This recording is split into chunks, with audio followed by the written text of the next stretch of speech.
I'd like to tell you about the strangest secret in the world. Some years ago, the late Nobel Prize-winning Dr. Albert Schweitzer was being interviewed in London, and a reporter asked him, "Doctor, what's wrong with men today?" And the great doctor was silent a moment, and then he said, "Men simply don't think."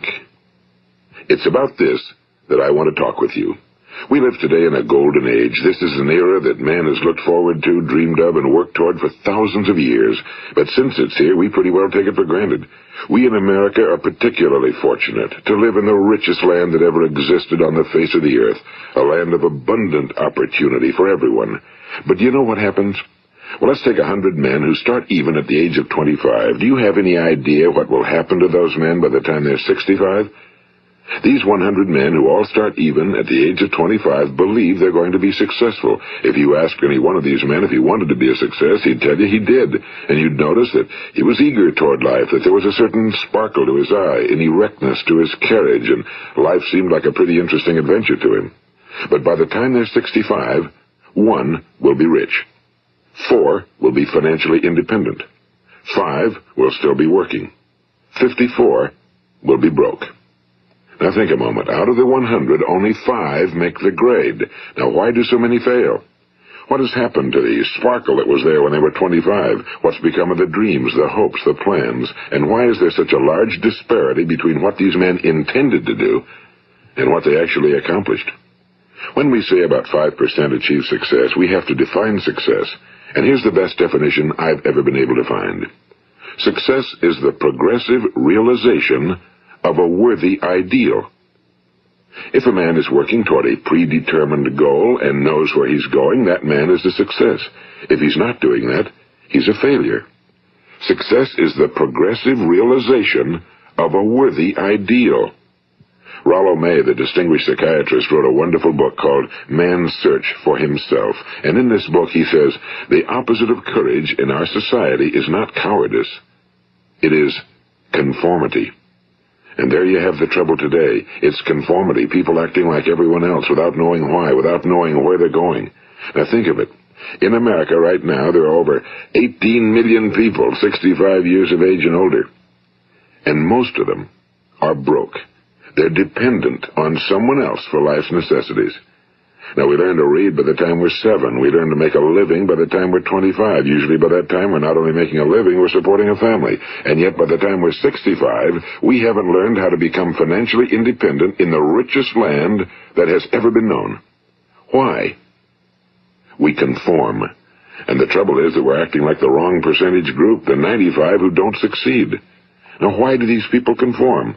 Well, they really don't know. These people believe that their lives are shaped by circumstances, by things that happen to them, by exterior forces. They're outer-directed people. A survey was made one time that covered a lot of men, working men, and these men were asked, "Why do you work? Why do you get up in the morning?" 19 out of 20 had no idea. If you ask them, they'll say, well, everyone goes to work in the morning, and that's the reason they do it, because everyone else is doing it. Now let's get back to our definition of success. Who succeeds? The only person who succeeds is the person who is progressively realizing a worthy ideal. He's the person who says, I'm going to become this, and then begins to work toward that goal. I'll tell you who the successful people are. A success is the school teacher who's teaching school because that's what he or she wants to do. The success is the woman who's a wife and mother because she wanted to become a wife and mother and is doing a good job of it. The success is the man who runs the corner gas station because that was his dream. That's what he wanted to do. The success is the successful salesman who wants to become a top-notch salesman and grow and build with his organization. A success is anyone who is doing deliberately a predetermined job because that's what he decided to do deliberately. But only 1 out of 20 does that. That's why today there isn't really any competition unless we make it for ourselves. Instead of competing, all we have to do is create. You know, for 20 years, I looked for the key which would determine what would happen to a human being. Was there a key I wanted to know which would make the future a promise that we could foretell to a large extent? Was there a key that would guarantee a person's becoming successful if he only knew about it and knew how to use it?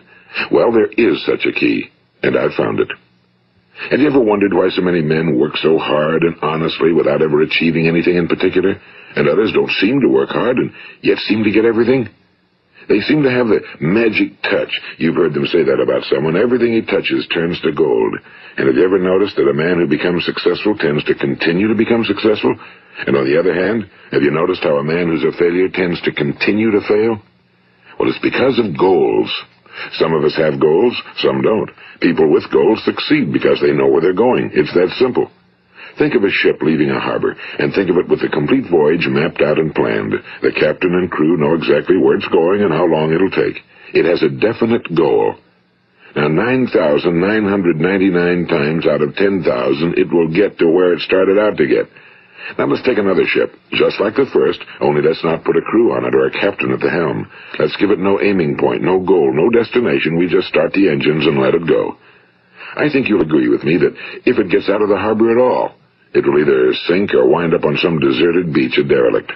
It can't go anyplace because it has no destination and no guidance, and it's the same with a human being. Take the salesman, for example. There's no other person in the world today with the future of a good salesman. Selling is the world's highest paid profession, if we're good at it and if we know where we're going. Every company needs top-notch salesmen, and they reward those men. The sky's the limit for them.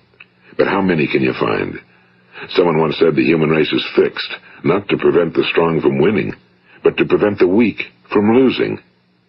The American economy today can be likened to a convoy in time of war. The entire economy is slowed down to protect its weakest link, just as the convoy had to go at the speed that would permit its slowest vessel to remain in formation. That's why it's so easy to make a living today. It takes no particular brains or talent to make a living and support a family today.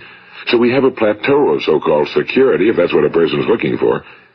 But we do have to decide how high above this plateau we want to aim. Now let's get back to the strangest secret in the world, the story that I wanted to tell you today. Why do men with goals succeed in life and men without them fail? Well, let me tell you something which, if you really understand it, will alter your life immediately. If you understand completely what I'm going to tell you from this moment on, your life will never be the same again. You will suddenly find that good luck just seems to be attracted to you.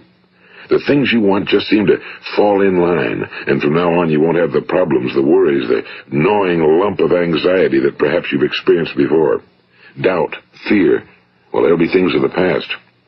Here's the key to success and the key to failure. We become what we think about. Now let me say that again. We become what we think about. Throughout all history, the great wise men and teachers, philosophers and prophets have disagreed with one another on many different things. It's only on this one point that they are in complete and unanimous agreement. Listen to what Marcus Aurelius, the great Roman emperor, said. A man's life is what his thoughts make of it. Disraeli said this. Everything comes if a man will only wait. I've brought myself by long meditation to the conviction that a human being with a settled purpose must accomplish it, and that nothing can resist a will that will stake even existence for its fulfillment. Ralph Waldo Emerson said this, a man is what he thinks about all day long. William James said, the greatest discovery of my generation is that human beings can alter their lives by altering their attitudes of mind. And he also said, we need only in cold blood act as if the thing in question were real, and it will become infallibly real by growing into such a connection with our life that it will become real. It will become so knit with habit and emotion that our interest in it will be those which characterize belief. And he also said, if you only care enough for a result, you will almost certainly attain it. If you wish to be rich, you will be rich. If you wish to be learned, you will be learned. If you wish to be good, you will be good. Only you must then really wish these things and wish them exclusively, and not wish at the same time 100 other incompatible things just as strongly. In the Bible, you read in Mark 9:23, if thou canst believe, all things are possible to him that believeth.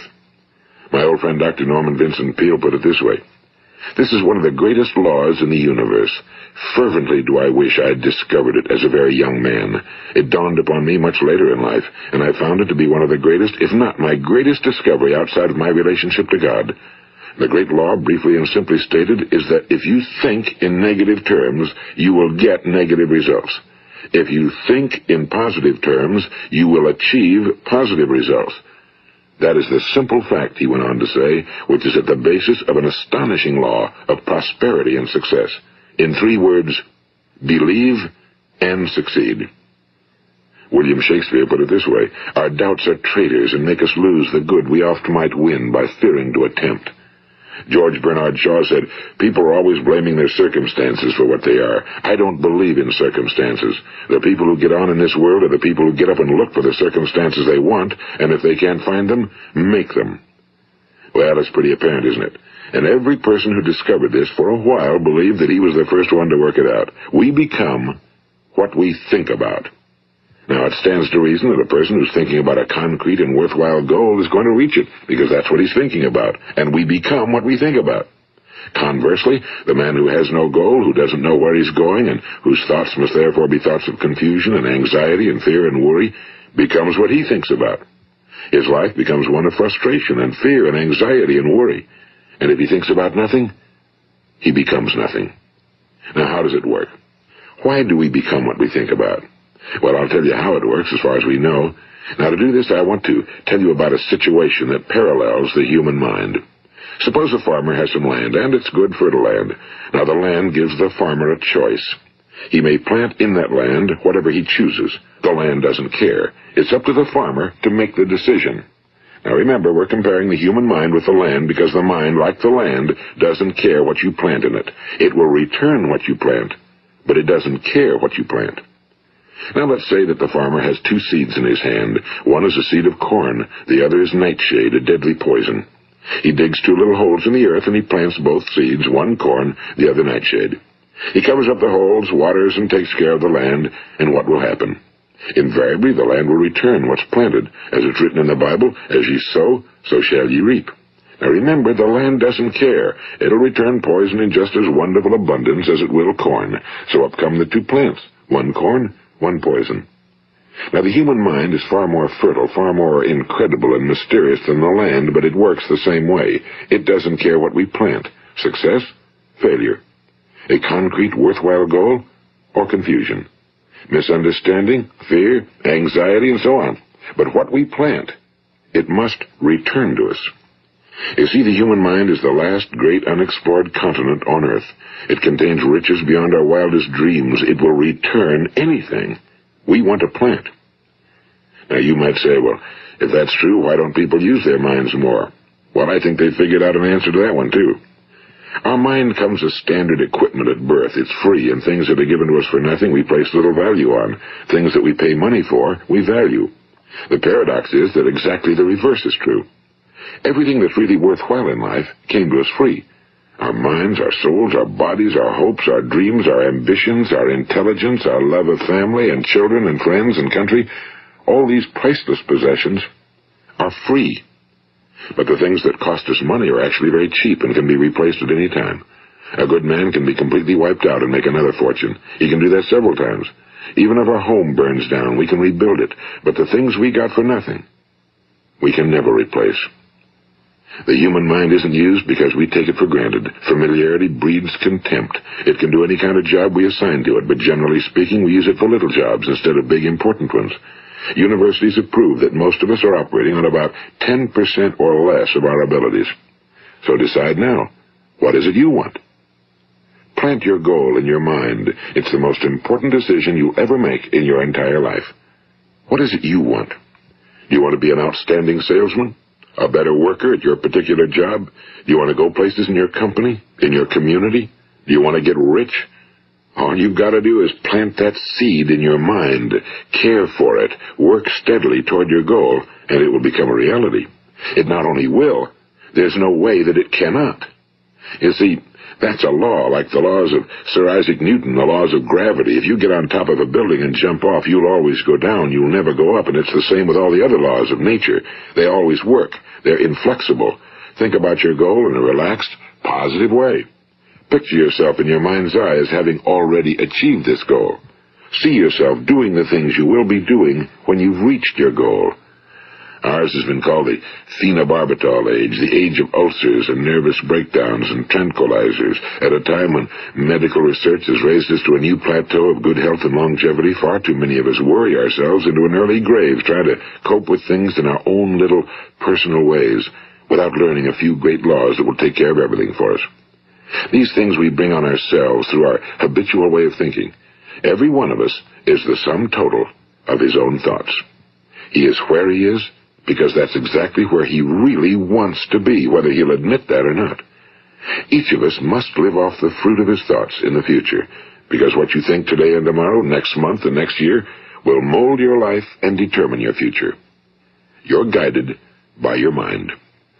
I remember one time I was driving through eastern Arizona, and I saw one of those giant earth-moving machines roaring along the road at about 35 miles an hour with what looked like 30 tons of dirt in it. A tremendous, incredible machine, and there was a little man perched way up on top with the wheel in his hands guiding it. And as I drove along, I was struck by the similarity of that machine to the human mind. Just suppose you're sitting at the controls of such a vast source of energy. Are you going to sit back and fold your arms and let it run itself into a ditch? Or are you going to keep both hands firmly on the wheel and control and direct this power to a specific, worthwhile purpose? It's up to you. You're in the driver's seat. You see, the very law that gives us success is a two-edged sword. We must control our thinking. The same rule that can lead a man to a life of success, wealth, happiness, and all the things he ever dreamed of for himself and his family. That very same law can lead him into the gutter. It's all in how he uses it, for good or for bad. This is the strangest secret in the world. Now, why do I say it's strange, and why do I call it a secret? Actually, it isn't a secret at all. It was first promulgated by some of the earliest wise men, and it appears again and again throughout the Bible, but very few people have learned it, understand it. That's why it's strange, and why for some equally strange reason it virtually remains a secret. I believe that you could go out and walk down the main street of your town and ask one man after another what the secret of success is, and you probably wouldn't run into one man in a month who could tell you. Now, this information is enormously valuable to us if we really understand it and apply it. It's valuable to us not only for our own lives, but the lives of those around us, our families, employees, associates, and friends. Life should be an exciting adventure. It should never be a bore. A man should live fully, be alive. He should be glad to get out of bed in the morning. He should be doing a job he likes to do because he does it well. One time I heard Grove Patterson, the great late editor-in-chief of the Toledo Daily Blade, make a speech, and as he concluded his speech, he said something I've never forgotten. He said, "My years in the newspaper business have convinced me of several things. Among them, that people are basically good, and that we came from someplace, and we're going someplace. So we should make our time here an exciting adventure. The architect of the universe didn't build a stairway leading nowhere." And the greatest teacher of all, the carpenter from the plains of Galilee, gave us the secret time and time again. As ye believe, so shall it be done unto you. I've explained the strangest secret in the world and how it works. Now, on this side, I want to explain how you can prove to yourself the enormous returns possible in your own life by putting this secret to a practical test. I want you to make a test that will last 30 days. It isn't going to be easy, but if you'll give it a good try, it will completely change your life for the better. Now, back in the 17th century, Sir Isaac Newton, the English mathematician and natural philosopher, gave us some natural laws of physics which apply as much to human beings as they do to the movement of bodies in the universe. And one of these laws is that for every action, there is an equal and opposite reaction. Simply stated, as it applies to you and me, it means we can achieve nothing without paying the price. The results of your 30-day experiment will be in direct proportion to the effort you put forth. To be a doctor, you must pay the price of long years of difficult study. To be successful in selling, and remember that each of us succeeds to the extent of his ability to sell. Selling our families on our ideas, selling education in schools, selling our children on the advantages of living the good and honest life, selling our associates and employees on the importance of being exceptional people. To, of course, the profession of selling itself. But to be successful in selling our way to the good life, we must be willing to pay the price. Now, what is that price? Well, it's many things. First, it's understanding emotionally, as well as intellectually, that we literally become what we think about, that we must control our thoughts if we're to control our lives. It's understanding fully that as ye sow, so shall ye reap. Second, it's cutting away all fetters from the mind and permitting it to soar as it was divinely designed to do. It's the realization that your limitations are self-imposed and that the opportunities for you today are enormous beyond belief. It's rising above narrow-minded pettiness and prejudice. And third, it's using all your courage to force yourself to think positively on your own problem, to set a definite and clearly defined goal for yourself, to let your marvelous mind think about your goal from all possible angles, to let your imagination speculate freely upon many different possible solutions, to refuse to believe that there are any circumstances sufficiently strong to defeat you in the accomplishment of your purpose, to act promptly and decisively when your course is clear, and to keep constantly aware of the fact that you are, at this moment, standing in the middle of your own acres of diamonds, as Russell Conwell used to point out. And fourth, save at least 10% of every dollar you earn.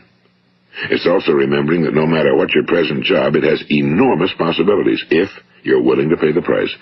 Now let's just go over the important points in the price each of us must pay to achieve the wonderful life that can be ours. It is, of course, worth any price. 1. You will become what you think about. 2. Remember the word imagination and let your mind begin to soar. 3. Courage. Concentrate on your goal every day. 4. Save 10% of what you earn. And 5. Action. Ideas are worthless unless we act on them. Now, I'll try to outline the 30-day test I want you to make. Keep in mind that you have nothing to lose by making this test and everything you could possibly want to gain. There are 2 things that may be said of everyone. Each of us wants something, and each of us is afraid of something. I want you to write on a card what it is you want more than anything else. It may be more money. Perhaps you'd like to double your income or make a specific amount of money. It may be a beautiful home. It may be success at your job. It may be a particular position in life. It could be a more harmonious family. Each of us wants something. Now write down on your card specifically what it is you want. Make sure it's a single goal and clearly defined. You needn't show it to anyone, but carry it with you so that you can look at it several times a day. Think about it in a cheerful, relaxed, positive way each morning when you get up, and immediately you have something to work for, something to get out of bed for, something to live for. Look at it every chance you get during the day and just before going to bed at night. And as you look at it, remember that you must become what you think about, and since you're thinking about your goal, you realize that soon it will be yours. In fact, it's yours really the moment you write it down and begin to think about it. Look at the abundance all around you as you go about your daily business. You have as much right to this abundance as any other living creature. It's yours for the asking. Now we come to the difficult part. Difficult because it means the formation of what is probably a brand new habit, and new habits are not easily formed. Once formed, however, it will follow you for the rest of your life. Stop thinking about what it is you fear. Each time a fearful or negative thought comes into your consciousness, replace it with a mental picture of your positive and worthwhile goal. And there'll come times when you'll feel like giving up. It's easier for a human being to think negatively than positively. That's why only 5% are successful. You must begin now to place yourself in that group. For 30 days, you must take control of your mind. It will think about only what you permit it to think about. Each day for this 30-day test, do more than you have to do. In addition to maintaining a cheerful, positive outlook, give of yourself more than you've ever done before. Do this knowing that your returns in life must be in direct proportion to what you give. The moment you decide on a goal to work toward, you're immediately a successful person. You are then in that rare and successful category of people who know where they're going. Out of every 100 people, you belong to the top 5. Don't concern yourself too much with how you're going to achieve your goal. Leave that completely to a power greater than yourself. All you have to do is know where you're going. The answers will come to you of their own accord and at the right time. Remember these words from the Sermon on the Mount, and remember them well. Keep them constantly before you this month of your test. Ask, and it shall be given you. Seek, and ye shall find. Knock, and it shall be opened unto you. For every one that asketh receiveth, and he that seeketh findeth, and to him that knocketh it shall be opened. It's as marvelous and as simple as that.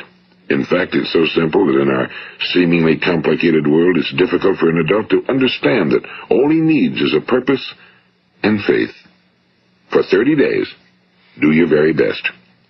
If you're a salesman, go at it as you've never done before, not in a hectic fashion, but with the calm, cheerful assurance that time well spent will give you the abundance in return you deserve and want. If you're a homemaker, devote your 30-day test to completely giving of yourself without thinking about receiving anything in return, and you'll be amazed at the difference it makes in your life. No matter what your job, do it as you've never done it before for 30 days. And if you've kept your goal before you every day, you'll wonder and marvel at this new life you've found. Dorothea Brand, the outstanding editor and writer, discovered it for herself and tells about it in her fine book, Wake Up and Live. Her entire philosophy is reduced to the words, act as though it were impossible to fail. She made her own test with sincerity and faith, and her entire life was changed to one of overwhelming success. Now, you make your test for 30 full days. Don't start your test until you've made up your mind to stick with it. You see, by being persistent, you're demonstrating faith. Persistence is simply another word for faith. If you didn't have faith, you'd never persist. If you should fail during your first 30 days, by that I mean suddenly find yourself overwhelmed by negative thoughts, you've got to start over again from that point and go 30 more days. Gradually, your new habit will form until you find yourself one of that wonderful minority to whom virtually nothing is impossible. And don't forget the card. It's vitally important as you begin this new way of living. On one side of the card, write your goal, whatever it may be. On the other side, write the words we've quoted from the Sermon on the Mount. Ask, and it shall be given you. Seek, and ye shall find. Knock, and it shall be opened unto you. Nothing great was ever accomplished without inspiration. See that during these crucial first 30 days, your own inspiration is kept at a peak. And above all, don't worry. Worry brings fear, and fear is crippling. The only thing that can cause you to worry during your test is trying to do it all yourself. Know that all you have to do is hold your goal before you. Everything else will take care of itself. Remember also to keep calm and cheerful. Don't let petty things annoy you and get you off course. Now, since making this test is difficult, some will say, why should I bother? Well, look at the alternative. No one wants to be a failure. No one really wants to be a mediocre individual. No one wants a life constantly filled with worry and fear and frustration. Therefore, remember that you must reap that which you sow. If you sow negative thoughts, your life will be filled with negative things. If you sow positive thoughts, your life will be cheerful, successful, and positive. Now, gradually, you will have a tendency to forget what you've heard on this recording. Play it often. Keep reminding yourself of what you must do to form this new habit. Gather your whole family around at regular intervals and listen to what's been said here. You know, most men will tell you that they want to make money without understanding the law. The only people who make money work in a mint. The rest of us must earn money. This is what causes those who keep looking for something for nothing or a free ride to fail in life. The only way to earn money is by providing people with services or products which are needed and useful. We exchange our time and our product or service for the other man's money. Therefore, the law is that our financial return will be in direct proportion to our service. Now, success is not the result of making money. Making money is the result of success, and success is in direct proportion to our service. Most people have this law backwards. They believe that you're successful if you earn a lot of money. The truth is that you can only earn money after you're successful. It's like the story of the man who sat in front of the stove and said to it, give me heat, and then I'll add the wood. How many men and women do you know, or do you suppose there are today, who take the same attitude toward life? There are millions. We've got to put the fuel in before we can expect heat. Likewise, we've got to be of service first before we can expect money. Don't concern yourself with the money. Be of service. Build, work, dream, create. Do this and you'll find there's no limit to the prosperity and abundance that will come to you. Prosperity, you know, is founded upon a law of mutual exchange. Any person who contributes to prosperity must prosper in turn himself. Sometimes the return will not come from those you serve, but it must come to you from someplace, because that's the law.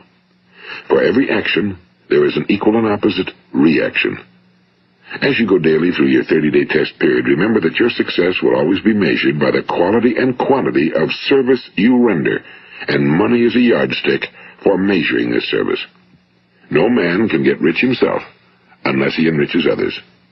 Now, there are no exceptions to a law. You can drive down any street in America and from your car estimate the service that's being rendered by the people living on that street. Had you ever thought of this yardstick before? It's interesting. Some, like ministers and priests and other devoted people, measure their returns in the realm of the spiritual, but again, their returns are equal to their service. Once this law is fully understood, any thinking person can tell his own fortune. If he wants more, he must be of more service to those from whom he receives his return. If he wants less, he has only to reduce his service. This is the price you must pay for what you want. If you believe you can enrich yourself by deluding others, you can end only by deluding yourself. It may take some time, but just as surely as you breathe, you'll get back what you put out. Don't ever make the mistake of thinking you can avert this. It's impossible. The prisons and the streets where the lonely walk are filled with people who tried to make new laws just for themselves. We may avoid the laws of man for a while, but there are greater laws that cannot be broken.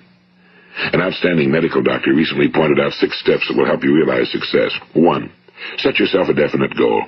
2. Quit running yourself down. 3.